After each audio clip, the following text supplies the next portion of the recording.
Тэгээ бүгд нь хайртай шүү. Би зүгээр л үнэхээр их аз жаргалыг мэдэрч байна.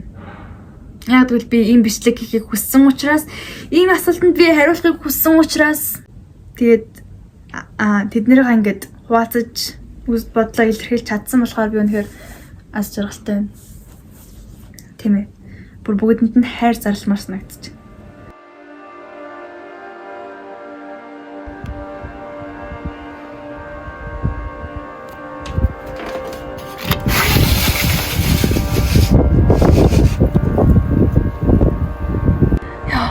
Энэ өнөр бүр яа.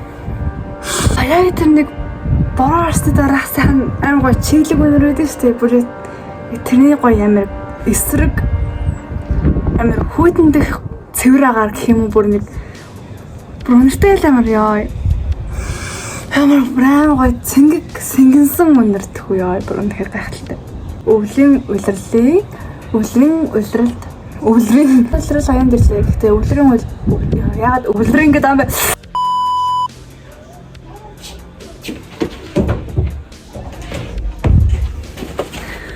За. Энэ сайхан цастай өдрийг тохиолдуулсан. Асуултанд хариулахад бэлэн болсон байна. Case миний би одоо Instagram дээр ирсэн асуултанд хариулахад бэлэн болсон байна. Тэгээд энэ зөвхөн миний бодол учраас нэгнийхээ үзэл бодлыг хүндэтгэхээсэ гэж үзэж байна. Эдгээр асуулт нэг 10 20 тэгээд өмнөх чинь болохоор 40 30 ч юм уу 30 хэдэн асуулт байсан шүү дээ. Тэрэндээ болохоор 30 асуултанд 30 минут харилсан. Тэгээд 16 асуултанд одоо нэг 10 хэдэн минут хариулах хэлбэтэй тий. За, эхний асуулт. Яаж ингэж од болсон бэ гинэ? Од чинь бүр ингээд тэнгэрт байдаг одоо хэлдэг байхгүй юу? Би бол зөв л хүн. Энэ гэрлэг асаамаар санагдчихлаа. Ерөнхийдөө бол од болох чинь их амархан байна шүү дээ. Миний яриа сонсогдож байна уу? Яа. За би цахилгаан цохилж магадгүй юм шиг санагдчихлаа. Би арзаа таны хандгийг олохгүй байна. Яа. Вау! Астаа. За сахайда. Одоо ингэ даам гой дулаахан мэдрэмж төрж ийн гэхдээ гэрэл цохоод өнөхөр тэнийг харагдаж байна. Тэгээд камера энэ тал руу шилжүүлж болох юм. Дээрээс гэрэл тусч байгаа болохоор бас нэг гитар дээр юм уу? Би шүглдэг амар дуртай. Тэгээд гэртээ шүглдэхээр ээж аа шүглдэхгүй шаа. Миний бүр рефлекс болсон. Энэ үнэхээр зүгээр гэж юу ийм гэл бичлэг хийх нь.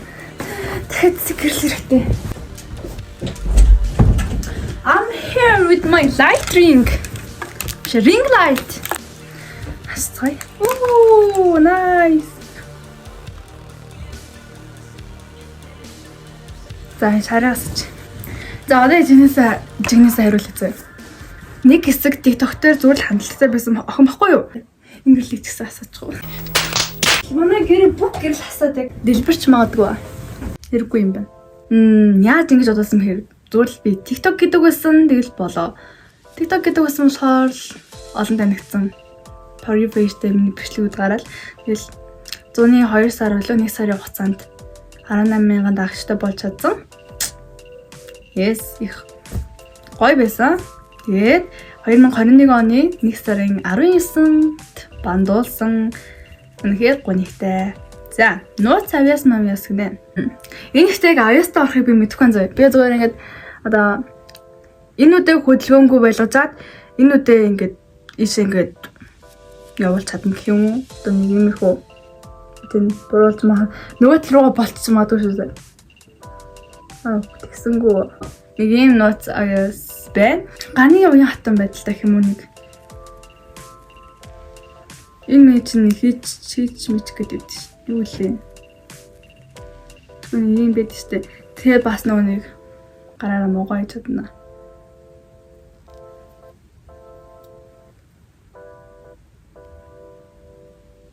Мөн үү?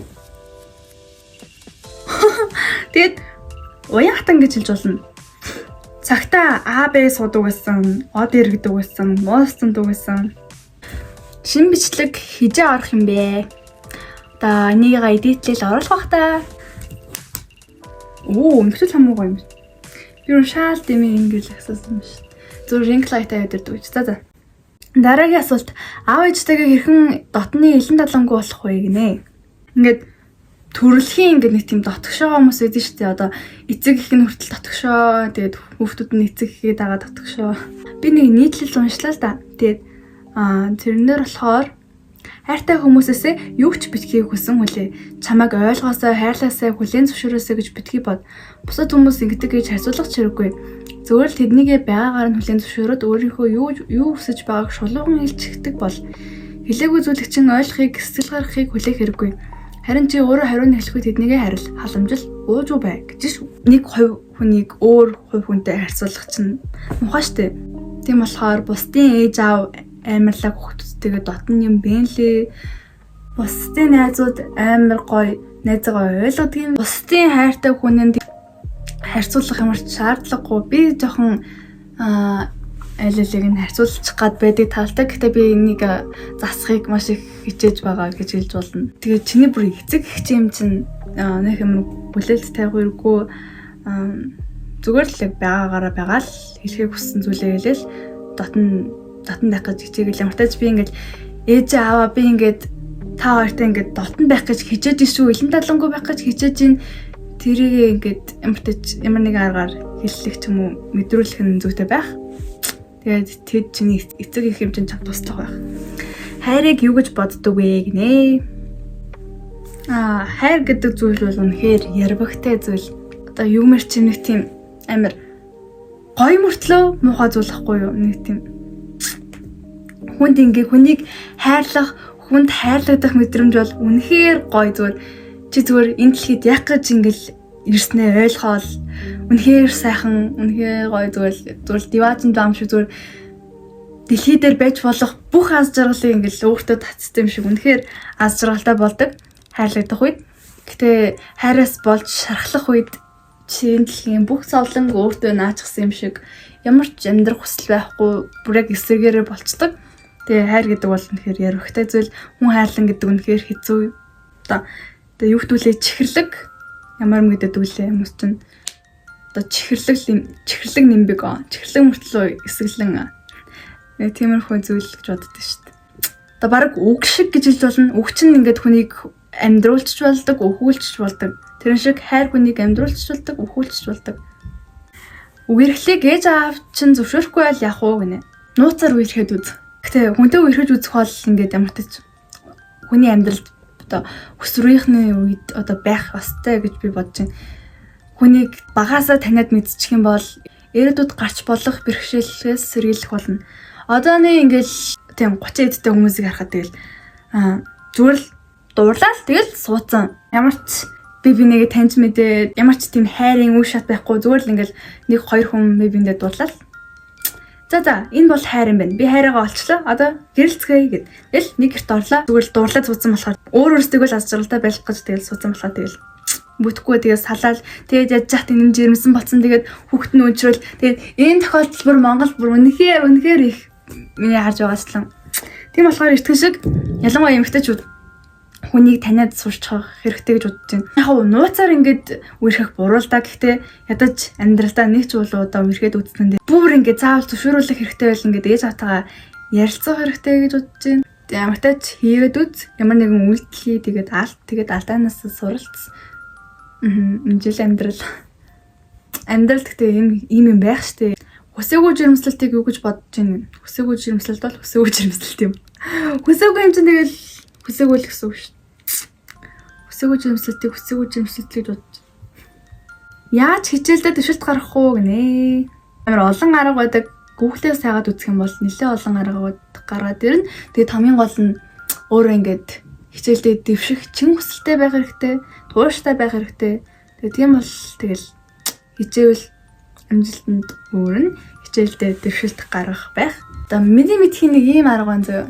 Ингээд 20 минут суугаад хичээлээ хийгээд 10 минут амраад 20 минут суугаад хичээлээ хийгээд 10 минут амраад нэг тийм ийм амардаг арга байна. Тэгээд төлөвлөгөө гаргачих юм бол илүү амархан байх.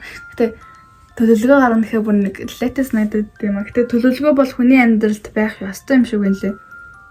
Шинэ 90 үеийн TikTok лайкигийн үйлчлэлийн талаар юу гэж бодож байна даа гинэ. Сайн мэцэн хүмүүс миний одоо явж байгаа бичлэг бол 11 сарын 21-ний бичлэг, харин өнөөдөр бол 12 сарын 19 хаа. Тэгээд би яад гинт ингээ ирээд үгээс гинт ороод ирсэн бэ гэвэл ингээд нөгөө асуултын дагуу TikTok-ийн үйлчлэлийн талаар би юу ч яриаг байсан. Тэгээд одоо TikTok-ийн талаар ярих гад дахиад хийж байна. Түүнээс бол өмнөх энэ бичлэгэн дээр болохоор би дандаа лайкигийн талаар ирсэн байсан. TikTok-ийн талаар баг юу ч хэрэггүй байсан. Тэгээд TikTok-ийн үйлчлэлийн талаар өөрийнхөө бодлыг хуваалцъя гэж бодоод дахиад бичиж байна. Тэгээд TikTok лайк бол хоёулаас адилхан ингээд богино хэмжээний бичлэг хуваалцдаг платформ.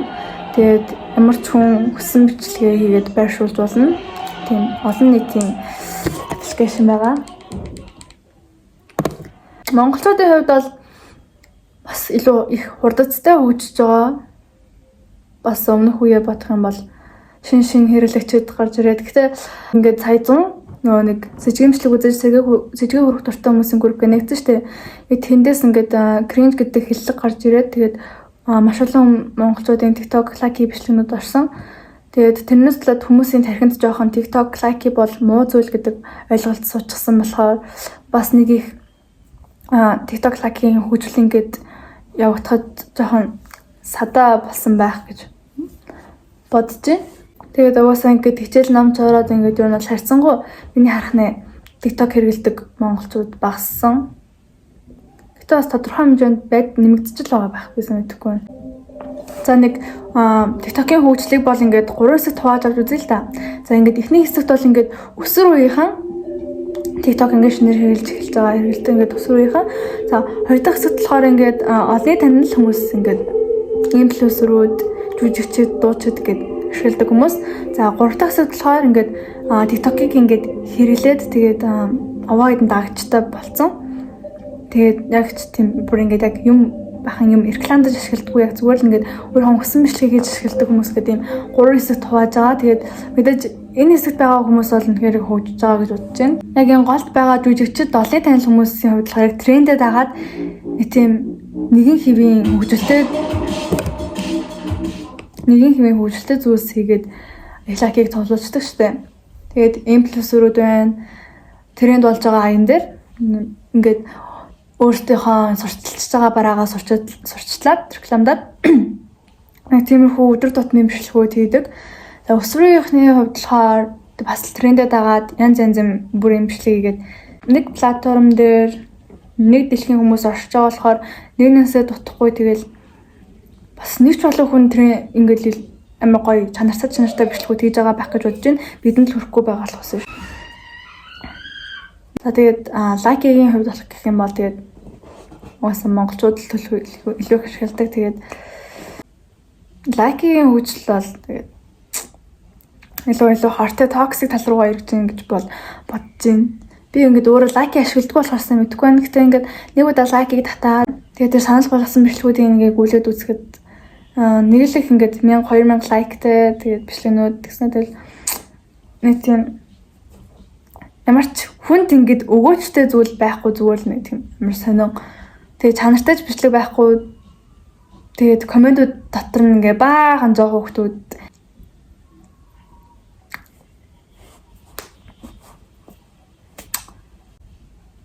Гэтэ уусаа тэгэл TikTok лайкийг ингээл flowers like нэлээд ашигладаг халдаа. Тэгээд юуны тул тийм flowers like гэдэг зүйл TikTok дээр байна.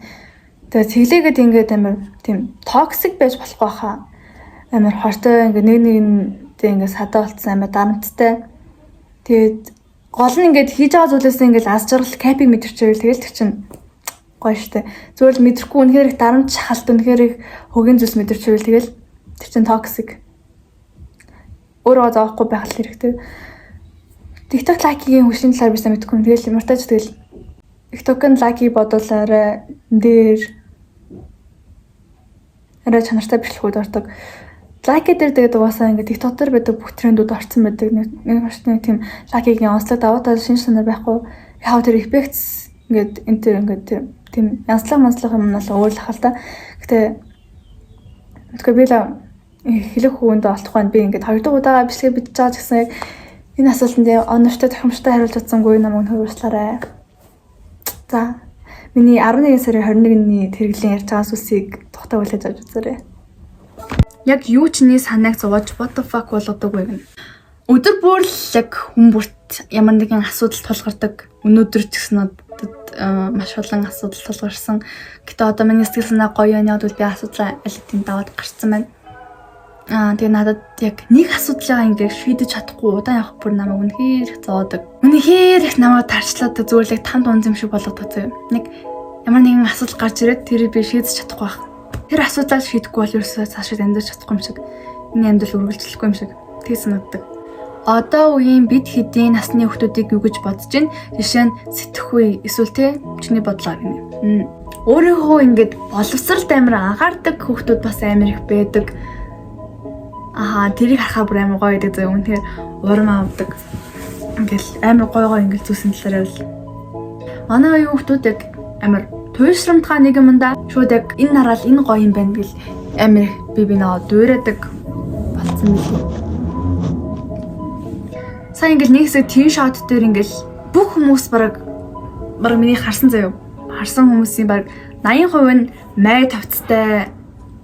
Тэгээд хар хувцастай тийм got mot e-girl boy гэдэг амар олон стайлуудын нэр өгдөн штэ. Тийм маягаар хувцалсан хүмүүс бүр маш их байсан. Тэгээд тэрийг харахад бас жоохон гонигтай байсан. Яагаад вэ гэхээр үнэхээр тэр хүний яг сонирхол нь байж болно заяа. Эсвэл тэр ядаж ингээд боломж олдсож байгаа дээр яг хүмүүсийг хүсдэг гэсэн өмсөж чаддгүй хувцас өмсөж үзье гэдэг нэг тийм төрлийн хүмүүс яг байсан баг. Гэхдээ бусад хүмүүсийг хараад энэ гоё юм биш үү? Ингэж харагдах юм бол би ингэж зураг оруулах юм бол амар лайк авах бах. Яг ийм сайн яг манай гэртүүд өснөөс ажиллаад байдаг байхгүй. Юу иржлээ? Зөвхөн ингээ хандлтны төлөөлөлөг зүгээр гадаад үзмжиндээ анхаарсан хүмүүст гоё харагдах гэж тэгж хичээсэн хүмүүс амар их байсан. Тэгээ бас одоо ингээл бараг бүгдээрээ л од болохыг хүсдэг гэх юм уу? Одоо дээр үеийг бодох юм бол олон танигдах бол бүрэн боломжтой шүү дээ. Юугаар л бол юугаар олон танигдаж болно. Янз бүрийн аппликейшн, Instagram, Facebook, TikTok энэ төр гэл тэгээд мем хийгд ч юм уу, зураг ч юм уу. Юу хүснэ гэл олон танигдаж болно. Миний гал гоё яригдах юм яг гэдэг. Юу юм гоё гартай юм.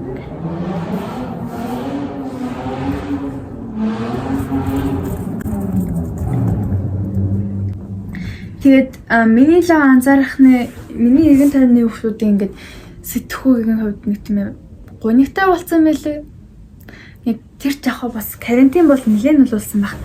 2 жил ингээл нийгмийн харилцаанд орохгүй байна гэдэг чинь тэгэл хүнийг бол нэлээд өөрчлөн карантины үр дүн be like хүүхдүүд амар их амьдралаас үйдсэн залхсан байна. Энэ л юм биш үү? Бодч сая боллоо. Одоо ийм бид хэдийн насны хүүхдүүдийг би сөрөг гэж боддог юм. Тэдний сэтгэхүй тэд үнэхээр сөрөг заяа. Тэд сайн яваа нэгнээр одоо мем хийдэг. Сайн яваа нэгэндээ атаархдаг. Яхаараа ийм царайдаг хүүхэд од болчдөг байна. Яхаараа ийм биетэй хүүхэд од болчдөг байна.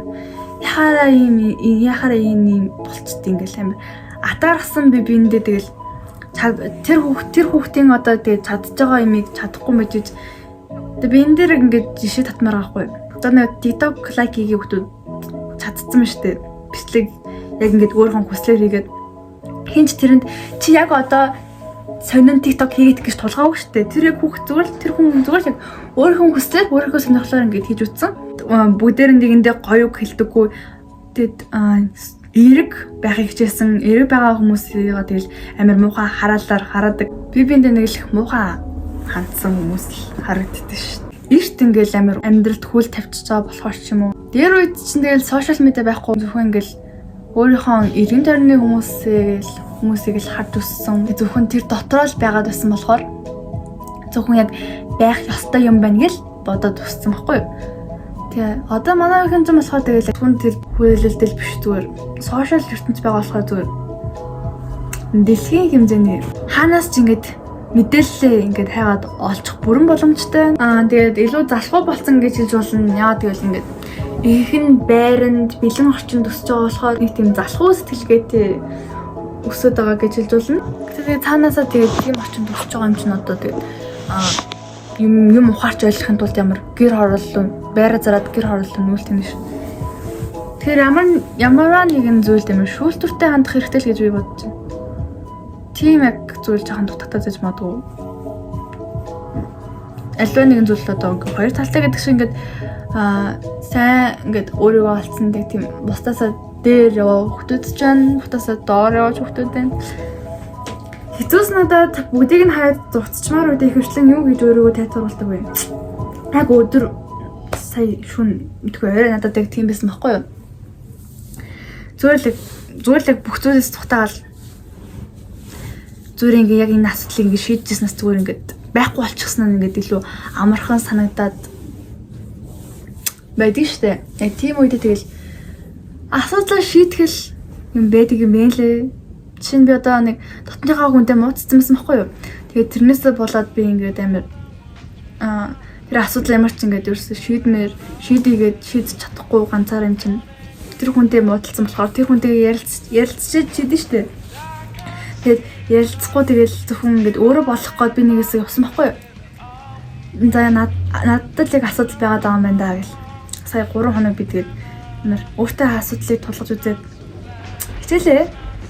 Юу ч өөрчлөгдсөнгүй. Харин чулуумд орцсон. Гуниглал зүгээр бүх зүйлээс ингээд цухтаачмар санагдал юм хэцүүсэн байхгүй юу? Тэгээд би өнөөдөр зүгээр за нэг тийш нь болгоё гэдэг. Би түрүүн хэлсэн ямар нэгэн асуудал шийдэж чадахгүй бол би зүгээр үнэхээр их сэтгэлээр ундаг гэсэн. Тэгээд асуудал амт шийдэж бодоод за тэр хүнтэйгээ ярилцлаа. Тэгээд тэгсэн чинь тэрэнд ч гэсэн буруу байсан. Тэд ч гэсэн буруу байсан. Гэтэ яг тэр хүнээс яг шалтгаалж бид модалцсан гэж яг хэлж болно. Тэгэл явтаж асуудал шийдчихсэн болохоор одоо миний сэтгэл санаа гоё юм. Яг заавал хүнтэй муудчиж ингээл бүхний сухтамар санагддаггүй шүү дээ. Бас өөрөөсөө болоод би өөрийнхөө яг ямар зан ааш гаргаад байгааг ойлгохгүй яг тийм хизүү байх үед би Google-ээс хайдаг яг өөрт тулгараад байгаа асуудал өөрийгөө хэрхэн ойлгох вэ? Одоо тэгээд надад илрээд байгаа шинж тэмдгээрээ ингээд Google-ээс хайна. Тэгээд мэдээлэл уншаал тэгэл гай болдог. Тэрийг хэрэгжүүлдэг. Тэгээд гол нь үйлдэл хийх шүү.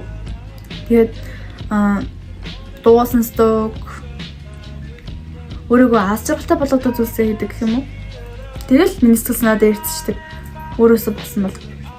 Гэтэ нэг зүйлийг хэлье. Чи одоо бүх зүйлийг хаяа цухтаалаа гэд хизээч юу ч өөрчлөгдөхгүй. Би энийг өнөөдөр ойлгосон.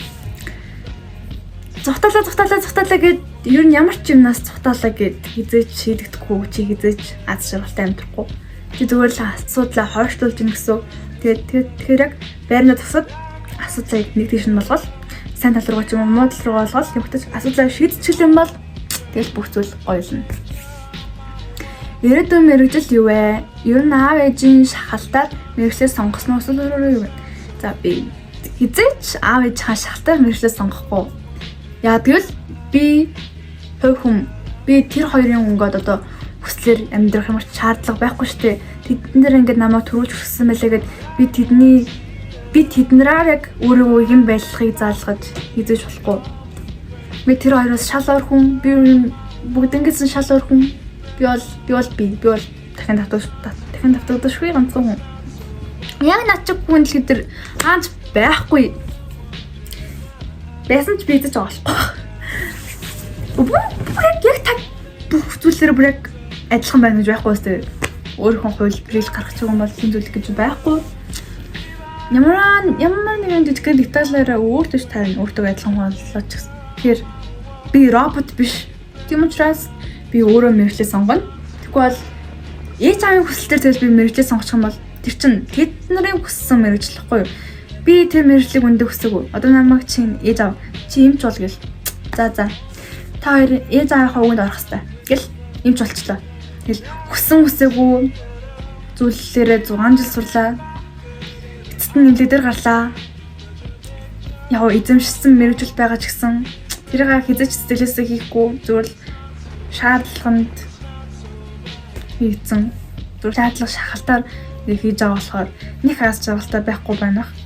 Гэтэ зур хийж байгаа ажилдаа тасчдаг болохоор мэржлийн гой санагддаг. Гэтэ өөрийнхөө хүссэн зүйлийг хийх чинь тэрнээс бүр хавилуу дээр гоё дахгүй юу? Тэгээд миний ирээдүйн сонгосон мэргэжил бол жүжигч, найруулагч, сэтгэл зүйч, философч гэж хэлж болно.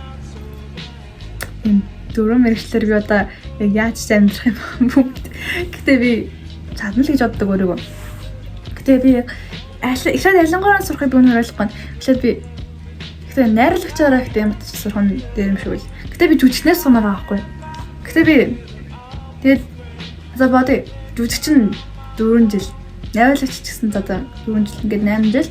Тэгээд энэ хоёрын гэсэн ингээд 8 жил ингээд 16 жил. Тэгэхээр чинь би 18 дээр 16 хэр чинь 34 нас хүртлээ ингээд зүгээр л сургуульд сураад өнгөрөөч гээд байгаа байхгүй. Гэтэ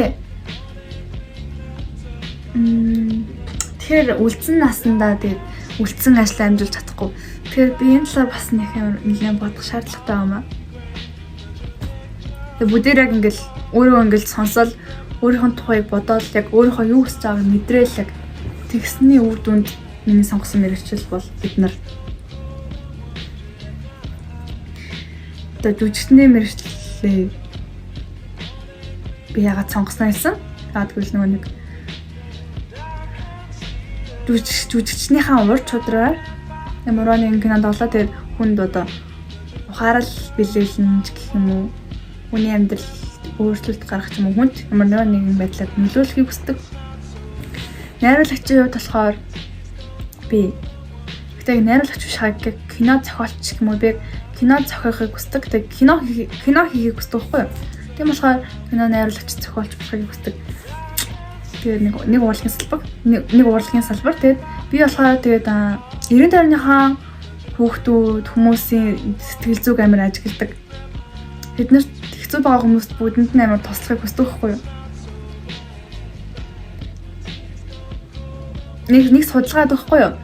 Одоо 2030 он жилөө гэхэд 2040 он жил ямагтаж ирээдүйд хүн төрөлхтний одоо амьдралд гарч ирэх сад бэрхшээл аюул бол ямар нэгэн байгалийн үзэгдэл, зомби, цунами энэ төр бол биш. Тэр бол сэтгэл готрол байх юм аа гэд. Тийм нэгэн нийтлэл харсан. Тэгэхээр би сэтгэл готрол гэдэг зүйлийг байлгамааргүй нэг ч гэсэн хүн өөрийнхөө хүслээр ингээд удаан амьдраасаа гэж хүсэж байна. Тэгээд тийм ч учраас одоо сэтгэл зүйч мэргэжлийг сонгосон гэх юм уу. Тэгээд философи бодлогоо би ингээд яг хүний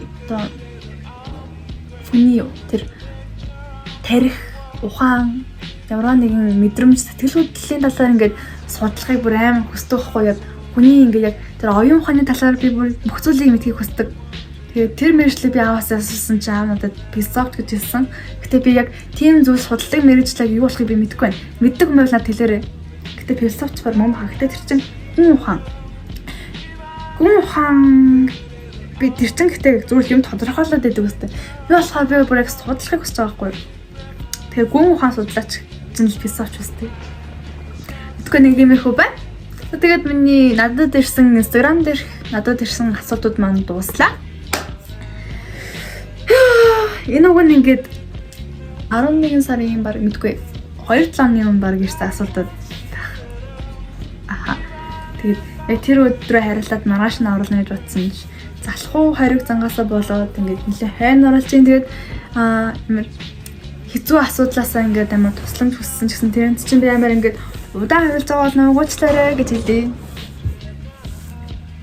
Тэгээд миний хэлсэнчлэн энэ бол миний одоо бүр яг та нарт тулгаж байгаа миний үзэл бодол биш зүгээр л би үзэл бодлоо та нартай хуваалцсан мөн та нарын надад ирүүлсэн асуултанд чинь багахан хэмжээний зөвлөгөө өгсөн ярилцсан гэж хэлж болно. Тэгээд ийм хөл бичлэг байлаа. Тэгээд дараагийнхаа бичлэгээр уулзцгаая. Тэгээд амар гоё уран мөгж байгаа хүмүүстээ баярлалаа. Чи гоё бичлэг хийдэг шүү энэ төр гэл ер нь намайг дэмждэг бүх хүмүүстээ баярлалаа гэж хэлье. Тэгээд би бас нэг зүйлийг амар хэлхийг хүссэн юм аа. Би бүр яг ингээд сайхан ааштай байгаа үед ингээд бичлэг хийж байгаа учраас ингээд амар танарт аз жаргалтай харагдаж байгаа байх. Тэгээд миний амьдралтай өөрийгөө битгий харьцуулаарай. Тэгээд надад зөв өдөр болгон их зүйлс гарч ирдэг. Тэгээд тэр болгондоо би бичлэг хийгээд хам бол бүр амар хөгийн болно өстэй. Би зөвл аз жаргалтай үедээ бичлэг хийсэн төдий. Гэтэ би цоглог өөдрөг хүн болохоор тэгж үргэлж гонилаад байдгүй. Гонилсан ч зүгээр л амар 10 минут талаар гонилдаг гэж хэлж болно. Богино хугацаанд гонилдаг. Тэгээд бүгдээрээ аз жаргалтай байгаарай гэж. Ямар нэгэн байдлаар заавал бичлэгнийхаа төгсгөлд гიშ гэж хэлсэн. Өмнөх бичлэгээ төгсөхдөө ч гэсэн би өөрийгөө болоорой гიშ гэж дуусгацсан. Одоо бүгдээрээ аз жаргалтай байх арга замаа болоорой. Нэг хийх ёстой байсан ажлаа ингэж хийсэн болохоор бас нэг чулуу ингэж аваад хайдаж байгаа юм шиг амар гоё мэдрэмж төрж. За. Илүү 10 минутын бичлэг биш байлаа.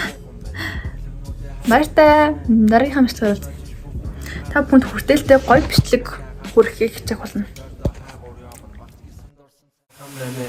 Самархан ирийн мотон нөхөрлөө чирэн сантан мөргөлдөө чими мотон хэлгэлдээ сайн нэг би гомдасан олон нөхдөд би хоорч